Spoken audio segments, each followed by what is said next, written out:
경향TV 시청자 여러분 안녕하세요. 경향신문 이지덕 기자입니다. 오픈마켓인 티몬과 위메프, 오래전부터 자본 잠식 상태에 이르는 기업인데요. 이 기업이 고객들로부터 받은 돈을 이용하고 판매자들한테 정산하지 않는 일들이 벌어지면서 지금 티몬, 위메프 사태가 벌어졌습니다. 사실 그런 일들이 이전부터 예견돼 왔고 막을 수도 있었다고 하는데요. 최소한의 안정장치를 마련했어야 한다는 지적이 나오고 있습니다. 오늘은 금융감독원과 금융위원회를 출입하는 윤지원 경향신문 기자와 함께 이 정부의 안일한 대응, 어떤 것들이 있었는지 좀 알아보도록 하겠습니다.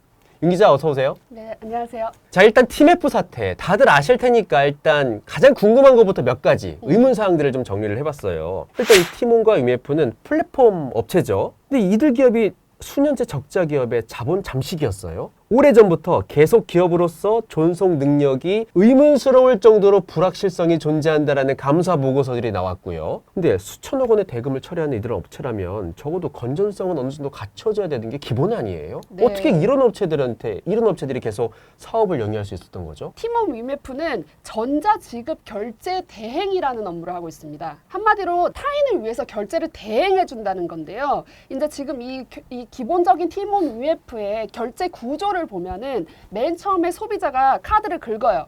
그러면 이제 카드사에서 결제가 처리가 됐네 하고서 이 정보를 1차 결제 대행 업체에 넘깁니다. 그 1차 대행 업체가 다시 2차 대행 업체인 이 티몬 위메프에 또 넘겨서 결국 그 결제된 돈이 이 마지막에 셀러에게 넘어가는 구조입니다. 지금 현재 사태는 이 2차 피지, 그러니까 2차 티몬 위메프 결제 대행 업체에서 돈이 허공으로 날아간 상태이죠. 지금 현재 규제를 보면요. 자본금 10억, 부채 비율 200% 이내 최소한의 요건만 갖추면 일단 등록이 됩니다. 2차 피지로? 네, 2차 피지 등록을 할 수 있어요. 그리고 등록 이유가 문제인데요. 통상 은행이나 이런 건에 요구하는 영업 규제가 없다고 보시면 됩니다. 현재 전자금융감독 규정상에는 총 자산에서 총 부채를 뺀 자기 자본이 0을 초과해야 된다. 이런 류의 유지 요건이 있기는 있거든요. 근데 문제는 이 피지 업체들, 그러니까 티몬 위메프 같은 데는 다 이 기본적인 규제에서 제외되어 있습니다. 그럼 그 설명이면 자본 잠식 상황이면은 요건이 충족이 안 되는 거잖아요. 그렇죠. 이미 탈락했어야 됩니다. 어떻게 영업이 계속 가능했냐 이렇게 궁금하실 수 있는데요. 자본에 대한 유지 요건 자체에 대한 이 규제가 네이버, 피지 업체, 이런 쿠팡 이런 류의 이제 이커머스 업체들은 사실상 규제 대상에서 제외가 되어 있습니다. 아니 왜 제외됐나 이렇게 궁금하실 수 있는데요. 금감원 설명은요. 이게 지금 대부분 이커머스 업체들은 대부분 스타트업이지 않습니까? 사실상 출발부터 자본 잠식일 때도 있어요. 금감원 설명은요. 대부분 이런 스타트업 업체들이 계속해서 이제 적자에 시달리고 하기 때문에 이 자본 요건을 일반적인 금융기관에 준해서 규제할 수 없다라는 시각이 있었고, 그 말씀하신 대로 이미 지금 사실상 꽤 오래됐잖아요. 더 이상 스타트업이라고 보기 어려운데도 이 규제가 사실상 현 상황을 쫓아가지 못한 상태로 유지가 되어 있으면서 공백이 발생했다고 볼 수 있습니다. 하긴 이커머스 업체 중에 지금 1위 업체가 쿠팡인데 그 잘 나가는 쿠팡도 14년 동안 계속 적자를 내다가 맞습니다. 작년에 겨우 이제 흑자를 내기 시작했거든요. 그만큼 맞습니다. 이커머스 자체가 굉장히 오랜 기간 동안 적자를 유지해가면서 여기에 자본을 투입하고 그러면서 경쟁력을 가져가면서 조금씩 매출이 올라가고 영업이익이 올라가는 그런 구조인데 초장에 잡으면 안 된다는 말이죠. 자, 그럼 일단 많은 분들이 또 이해를 못 하시는 게 어떻게 이 판매 대금 정산하는 게 2달 뒤일 수가 있어. 맞아요. 이거거든요. 정산 주기에 대한 문제가 오래전부터 사실 문제 제기가 제기되어 있었는데도 당국에서 계속 이 부분을 좀 이제 미뤄왔었는데요. 현재 대규모 유통업법에서는 대형 마트, 백화점 같은 데 정산 주기를 규율을 하고 있습니다. 대규모 유통업법. 네. 아까 이거는 이마트 같은 데 적용되는 맞습니다. 법이에요. 네, 이마트 같은 이런 대기업 유통사는 상품이 판매된 그 달의 말일 기준으로 40에서 60일 이내 판매 대금을 정산하도록 규정이 되어 있습니다. 이것도 사실 그렇게 짧은 편은 아니에요. 근데 하지만 이 법은 이제 소매 업종 매출이 1,000억 이상 혹은 이렇게 일정 규모 이상의 오프라인 매장을 갖고 있는 업체 이런 것을 대상으로 하기 때문에 티메프 같은 이런 중소형 이커머스 업체는 사실상 여기에 해당이 되지 않습니다. 오픈마켓 대부분이 해당이 안 되긴 하겠네요. 티몬이나 위메프가 대금을 나중에 받는 게 아니라 소비자들이 바로 내잖아요. 네. 근데 왜 자기네들이 판매자들한테 이 대금을 줄 때는 2달 뒤에 주냐고. 이게 규율이 안 돼요?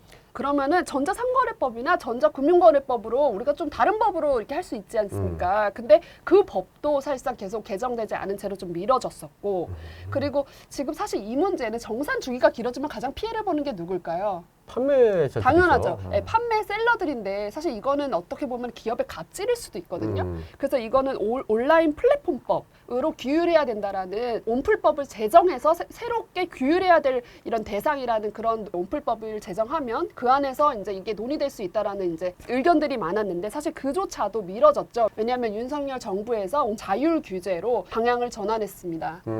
그러니까 이제 이렇게 성장한 오픈마켓에서 규율할 수 있는 제도 자체를 보니까 대규모 유통업법으로는 좀 힘들고 이건 네. 이마트 같은 걸 네, 규율하는 지금 거니까요. 대상이 아니죠. 전자상거래법도 좀 이상할 것 같고 네. 전자금융거래법인가요? 네. 그걸로도 조금 맞진 않을 맞지 것 같고 않고. 그러다 보니까 새로운 법들을 좀 지정해야 되지 않겠냐. 이게 네. 지난 정부 그리고 21대 국회에서 네. 온풀법이라는 이름으로 마련이 됐었다는 거죠. 근데 네. 이게 이제 통과가 되지 못했고 국회에서요. 그렇죠? 네, 온풀법이 제정이 됐으면 이런 류의 논의가 같이 진행이 됐을 수 있었다. 이런 이제 안타까운 지금 이제 와서 좀 후회하는 그런 이야기들이 나오고 있습니다. 그러다 이제 윤석열 정부 들어와서는 이 공정거래위원회도 자율 규제 자율 규제 방식으로 일단 가는 걸 두고 바뀌었고요. 있었죠. 네. 그러니까 이 공정위의 자율 규제에 대한 이 의지를 우리가 확인할 수 있는 게 바로 지난해 국정감사였는데요. 김종민 당시 더불어민주당 의원이 플랫폼 입점업체들의 대금 정산 때문에 입점업체들이 굉장히 고통을 받고 있다 이렇게 이제 지적을 하니까 당시 한기정 공정위원장이 자율 규제가 그런 성과를 낼 수 있도록 하겠다. 성과를 못 내면 법적 규율을 하겠다라고 답변을 했습니다. 아, 그런데 그런 문제가 계속 자율 규제가 되지 않고 문제가 계속 불거지고 있으면서 이런 사태까지 네, 오게 된 성과는커녕 거죠. 오히려 피해를 굉장히 확산시킨 상황인 거죠. 그러니까 지금 보니까 이렇게 묶어둔 판매 대금하고 운영 자금하고 막 섞여서 운영을 하는 것 같아요, 회사들이. 그렇죠? 실제로 판매 대금 쌓아둔 걸로 그 티몬과 위메프의 모회사인 큐텐이 위시 미국의 또 다른 오픈마켓인 위시를 인수하는데 이 돈을 썼잖아요. 대략 한 400억 정도가 팀F에서 위시 인수에 쓰였다고 합니다. 근데 이제 이게 장부상으로만 이렇게 나뉘는 게 아니라 실제로 막 갖다 쓰지 못하게 막아내야 되는 거잖아요. 네. 에스크로 계좌 같은 것도 우리 있지 않아요? 그런 네. 장치들. 그러니까 구매자가 에스크로 계좌, 가상 계좌 같은 데 돈을 넣으면 그걸 은행이 갖고 있다가 제3자인 은행이 갖고 있다가 고객이 상품을 수령하면 그때 이제 판매자한테 바로 주는. 그러니까 중간에 플랫폼 업체가 이 돈에 손을 대지 못하는 그런 구조, 이런 안정장치가 분명히 있는데 왜 여기선 적용이 안 된 거죠? 그러니까 에스크로 이제 약간 용어가 어려우실 수도 있는데 은행 같은 신뢰성 있는 제3자한테 결제 대금을 좀 맡겨두는 겁니다.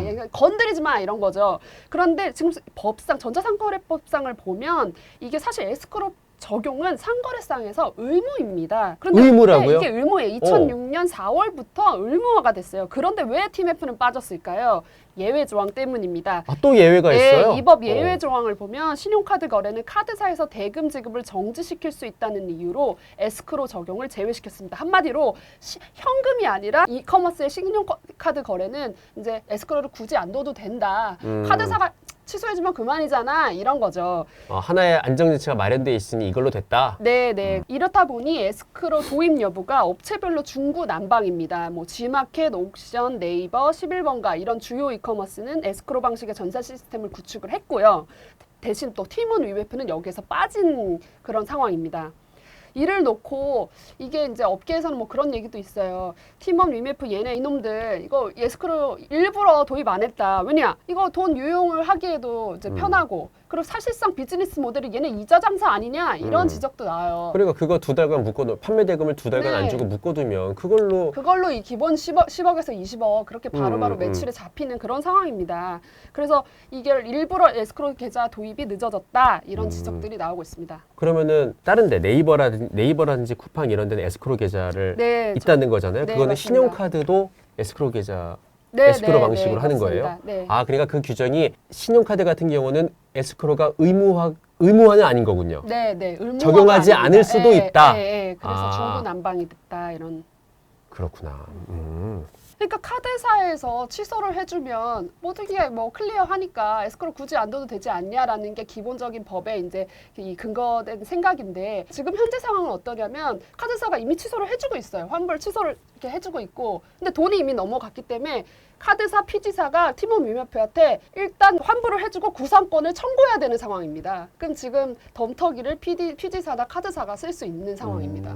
그러니까 한마디로 지금 법은 이 중간에서 돈이 뜰 거라는 생각 자체를 못하고 만들어졌다고 보면 되죠. 카드사나 피지사라는 한번 그 단계가 있으니까 거기서 취소하면 되지 않겠냐 해서 예외 규정으로 둔 거긴 한데 지금 그러다 보니 이번 사태의 또 다른 피해자가 어떻게 보면은 카드사, 피지사죠. 그렇죠. 특히나 예. 그 부담을 굉장히 안고 가야 될 피지사들이 네, 상당한 맞습니다. 피해를 볼 가능성도 있는 거죠. 네. 그럼 적어도 이들 업체들이 이 판매 대금에 손을 대지 못하도록 판매 대금 계좌하고 뭐 회사 운영 자금이 있는 계좌하고는 좀 분리를 해서 판매 대금을 마음대로 갖다 쓰지 못하게 만들어야 되는 건 아니에요? 네. 뭐 근데 하지만 분리 의무라든지 뭐 아니면 뭐 일부 대금을 따로 보관을 해둬야 된다든지 뭐 이런 류의 규제나 뭐 법상 이제 근거는 전혀 없습니다. 대신 이제 우리가 그래도 보험을 떠올릴 수 있을 것 그렇지. 같은데요. 예, 민간 보험사에서는 책임 이행 보험이라는 상품이 있습니다. 이게 이를테면 뭐 카카오톡 뭐 데이터 센터 화재 같은 일이 있었잖아요. 불의의 사고가 일어났을 때 대신 손실을 보전할 수 있는 그런 상품이 이제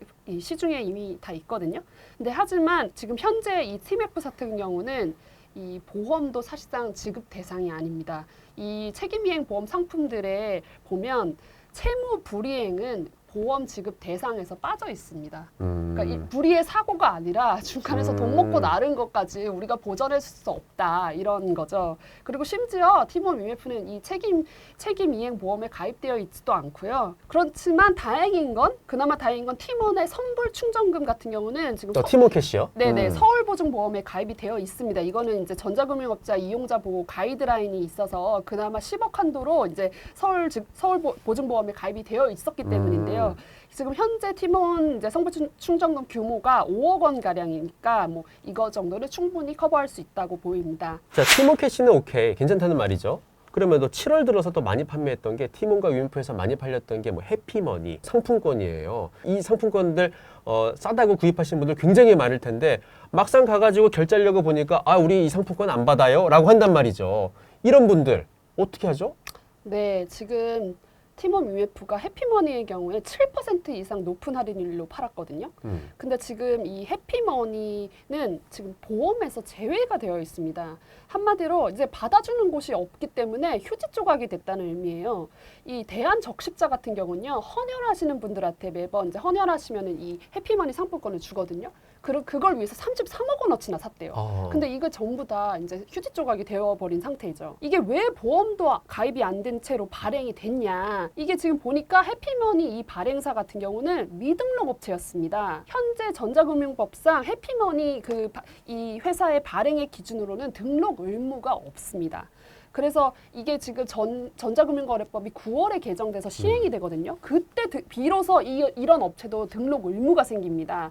그래서 이 단 2개월 차로 이게 보험에 가입되지 않은 미등록 업체의 피해가 이렇게 커진 거죠. 지금 가장 문제가 되는 게 최대 1조 원 정도로 추산되는 그 미정산 판매 대금이잖아요. 요거를 어떻게 해결할 것인가, 대금이 어디로 갔는지, 어떻게 뭐 쓰였는지 추적하고 법 위반이 확인되면 형사처벌도 하고 이런 것도 분명히 중요한데 무엇보다 필요한 거는 판매자들의 피해를 어떻게 최소화할 것인가, 이게 또 가장 큰 과제 아니겠습니까? 지금 뭐 정부에서는 어떤 계획들을 세우고 있어요? 팀원 같은 경우는 또 회생 절차로 넘어갔잖아요. 그럼 당연히 모든 자산과 채권이 이미 동결이 됐고 이게 이제 회상 절차가 본격 개시가 되면 이제 뭐 그 많은 채권자들 불러가지고 재산이 이제 배당이 되지 않습니까? 그러면 손실 회복하는 게 얼마나 요원하고 또 얼마나 그 자금이 얼마나 미미하겠습니까? 기업 회생이 결정된다 하더라도 그 대금을 정산받기까지 굉장히 시간이 오래 걸리고 그렇죠. 네. 또 야 이거 회생으로 도저히 불가능해, 파산을 해야 돼라고 하게 되면 그거 다 빚잔치 하고 남으면은 네, 맞습니다. 다 빚잔치 해버리면 남는 돈이 없기 때문에 판매 대금을 확보할 수가 없죠. 그래서 일단 정부는 각종 금융 지원에 나섰습니다. 그러니까 한마디로 돈 더 빌려줄게 이런 상황인데요. 화재나 수혜 기업과 같이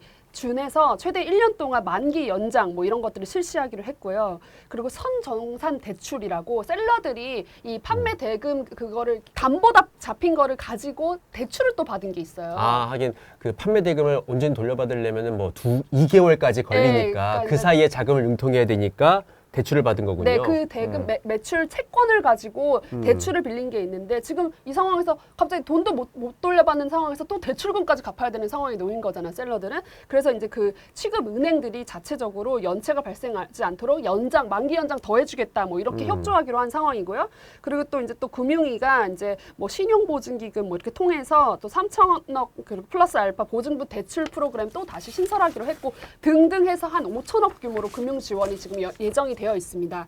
지금 근데 어쨌든 금융 지원이지 않습니까? 그럼 결국에 이제 대출이고 그렇죠. 이건 또 갚아야 되는 돈이고 근데 그 사이에 또 대출 이자도 있잖아요. 그래서 이제 사실 시민단체에서는 그 대출 이자는 팀원 위메프가 정산하게 해라, 부담하게 해라라고 주장하는데 솔직히 이것도 가능할 수 있는 건지 잘 그러니까. 모르겠어요. 8월 1일 최상목 경제부총리가 전자상거래법, 전자금융거래법의 적정성을 검토해서 제도적 보완 방법을 강구하겠다, 조속히 마련하겠다 이렇게 말을 했거든요. 좀 기다려봐야 할 부분이고요. 그러니까 정부는 지금 전자상거래법 그리고 전자금융거래법 요 두 가지를 가지고 뭔가 요 플랫폼 기업들을 규율하겠다. 네. 이런 방안을 지금 세우고 있는 거군요. 네. 근데 이제 또 다른 이제 국회에서는 22대 국회 김남금 더불어민주당 의원은 이거를 그냥 온라인 플랫폼법 중개거래 공정화에 관한 법률안이라고 지금 발의를 해놨습니다. 아예 이런 플랫폼들을 규율할 수 있는 네. 그럼 전체적인 법안을 만들자 이런 취지네요. 네, 플랫폼 업체가 입점 업체에 불이익을 주는 어떤 거래 조건 뭐 이런 것들을